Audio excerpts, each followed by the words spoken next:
पहा विद्यार्थी मित्रांनो, आजचा हा प्रश्न 5चा घातांक 0 अधिक 6चा घातांक 0 अधिक 3चा घातांक 0 भागिले 5चा घातांक 0 गुणिले 6चा घातांक 0 गुणिले 3चा घातांक 0 बरोबर के तर के ची किंमत किती?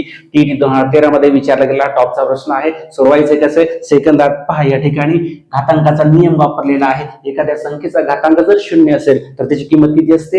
1 असते. हा नियम या ठिकाणी इथे लागू होतो. म्हणून 5चा घातांक 0 म्हणजे याची किंमत आली 1, 6चा घातांक 0 त्याची किंमत 1, 3चा घातांक 0 त्याची किंमत आली 1. यांची केली अंशस्थानी बेरीज. यांचं या ठिकाणी बघा 5चा घातांक 0 गुणिले केलं म्हणजे 1 गुणिले 1 गुणिले 1. मग या ठिकाणी 1 1 3 वेळेस केलेलं त्याची बेरीज आली 3 आणि यांचा गुणाकार आला 1. 3/1 म्हणजे या ठिकाणी उत्तर किती येणार आपलं? 3. पर्याय क्रमांक 2 हे उत्तर बरोबर आहे. पुढचं गणित तुमच्यासाठी सेकंदात सोडवा, कमेंट मध्ये कळवा. व्हिडिओ आवडले असले की लाईक करा, शेअर करा आणि मित्रांनो चॅनलवर नवीन असाल तर चॅनलला फॉलो नक्की करा. भेटूयात पुढील व्हिडिओमध्ये. तोपर्यंत नमस्कार.